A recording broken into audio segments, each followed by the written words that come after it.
Hello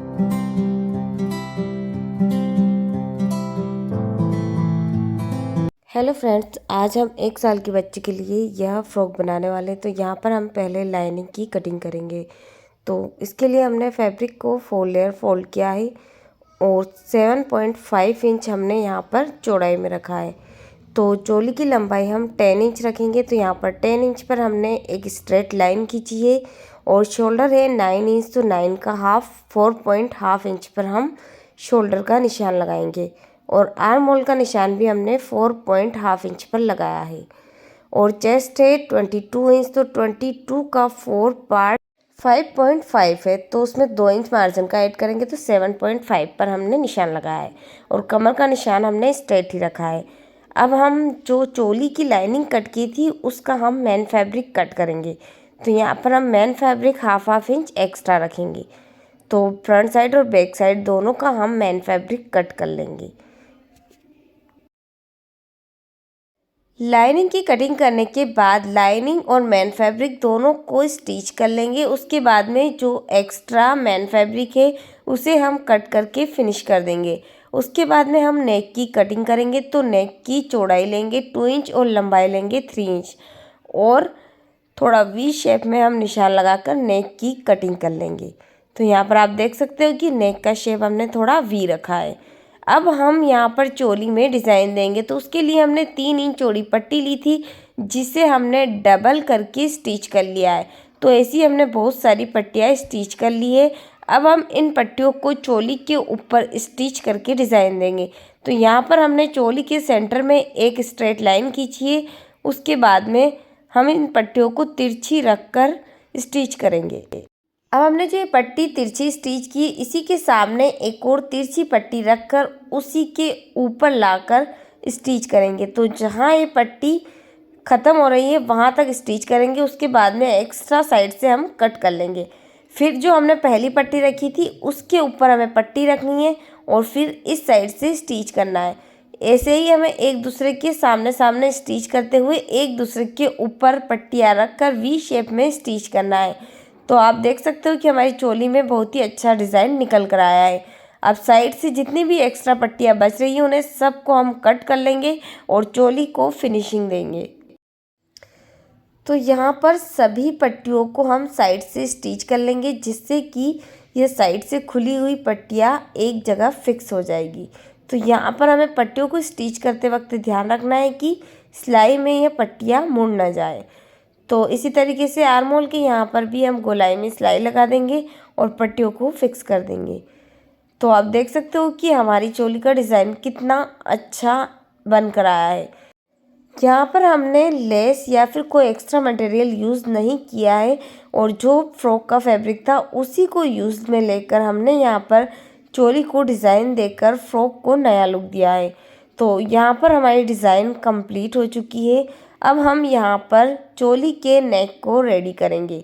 तो यहाँ पर हमने एक और लाइनिंग कट की है जिसको हम चोली के फ्रंट साइड पर रखेंगे और चोली का जो नेक है उसको स्टिच करेंगे। उसके बाद में हम जो नेक का एक्स्ट्रा फैब्रिक है अंदर का उसे कट कर लेंगे। उसके बाद में जो गोलाई वाले हिस्से हैं उन पर हम कट लगाएंगे और जो सेंटर का कॉर्नर है वहाँ पर भी हम कट लगाकर जो सीधी साइड में लाइनिंग है उसे पलटेंगे तो वह उल्टी साइड में आ जाएगी।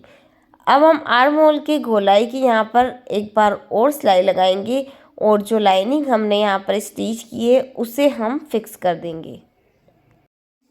हमने यहाँ पर आर्म होल को खुला रखा है क्योंकि हम यहाँ पर स्लीव्स स्टिच करने वाले हैं। अगर आप स्लीवलेस रखना चाहते हैं तो आप नेक की तरह ही आर्म होल को भी स्टिच कर सकते हो। तो यहाँ पर हमारा फ्रंट साइड रेडी हो चुका है और बैक साइड में हमने जिप लगाई है और जिप की डिटेल वीडियो हमारे चैनल पर है जिसका डिस्क्रिप्शन में हम लिंक डाल देंगे। तो आप हमारे चैनल पर जाकर इसकी वीडियो देख सकते हो। तो यहाँ पर फ्रंट साइड और बैक साइड दोनों रेडी है। अब हम इनके शोल्डर को स्टिच करेंगे। शोल्डर को स्टिच करने के बाद चोली रेडी है। अब हमें स्लीव्स कट करनी है। तो यहाँ पर आप देख सकते हो कि हमारी चोली कितनी फिनिशिंग से बनकर रेडी हुई है। अब हम स्लीव्स की लाइनिंग कट करेंगे। तो यहाँ पर हम स्लीव्स की लेंथ लेंगे 3 इंच। तो यहाँ पर हम टोटल 3 इंच फैब्रिक ही लेंगे। यहाँ पर हमने मार्जिन नहीं ऐड किया है, सिर्फ 3 इंच स्लीव्स ही हमने यहाँ पर रखी है और 5 इंच चौड़ाई रखी है। तो यहाँ पर 2 इंच पर हमने नीचे की तरफ निशान लगाया और गोलाई में शेप दिया और स्लीव्स की कटिंग कर लेंगे। उसके बाद में जो हमारा मेन फैब्रिक है उसकी कटिंग करेंगे। तो हमें यहाँ पर पफ स्लीव्स बनानी है, तो हमें एक्स्ट्रा फैब्रिक कट करना होगा। तो यहाँ पर हम जो हमारा मेन फैब्रिक है उसे 4 लेयर फोल्ड करेंगे, जिसे हम लेंथ में भी ज़्यादा रखेंगे और चौड़ाई में भी ज़्यादा रखेंगे। तो यहाँ पर हमने स्लीव्स को जो खुला वाला भाग है उस साइड में रखा और अंदर की तरफ लगभग 7 इंच फैब्रिक हमने एक्स्ट्रा रखा और लेंथ में भी हमने 2.5 इंच फैब्रिक स्लीव्स से एक्स्ट्रा रखा, यानी कि 5.5 इंच हमने इस फैब्रिक की लंबाई रखी और चौड़ाई में हमने लगभग 7 इंच से ज़्यादा रखा है। अब हमने इसकी जो बाजू वाली साइड है वहाँ पर हमने सल भरने हैं। तो लगभग 1 इंच तक हमने सीधी सिलाई लगाई। उसके बाद में छोटे छोटे सल भरकर इसको स्टिच करेंगे। तो यहाँ पर हमें सल बिल्कुल बारीक भरने हैं और सल का कोई साइड नहीं है, आप किसी भी साइड में सल को भर सकते हो। तो हमें यहाँ पर पूरी स्लीव्स में छोटे छोटे सल भरने हैं और साइड में स्ट्रेट सिलाई लगानी है। तो जितनी सिलाई हमने उस साइड में स्ट्रेट लगाई थी उतनी ही इस साइड में भी लगानी है। उसके बाद में हम लाइनिंग वाली साइड में सिलाई को करके लाइनिंग पर हम एक स्ट्रेट सिलाई लगा देंगे। ऊपर की तरफ हमें कोई सिलाई नहीं लगानी है। अब हमने स्लीव को सीधा किया और साइड से हम स्लीव को स्टिच कर लेंगे। उसके बाद में जो स्लीव का सेंटर वाला हिस्सा है वहाँ पर जितना भी एक्स्ट्रा फैब्रिक है उसके सारे सल हमें भर लेने हैं और साइड में स्लीव का सिर्फ उतना ही पार्ट छोड़ना है जितनी की स्लीव से। तो हमें बार बार नापते हुए देखना है कि साइड में कितना फैब्रिक बचता है। तो सभी सल हमें भर लेने हैं। उसके बाद में दोनों को बिल्कुल बराबर कर लेना है। तो यहाँ पर आप देख सकते हो कि हमने सल भर के हमारी स्लीव्स को रेडी कर लिया है। अब हम इस स्लीव्स को चोली से स्टिच कर लेंगे। तो यहाँ पर हम साइड से या फिर सेंटर से भी स्लीव्स को स्टिच कर सकते हैं, लेकिन आपको पता ही होगा कि सेंटर से स्लीव स्टिच करना आसान होता है।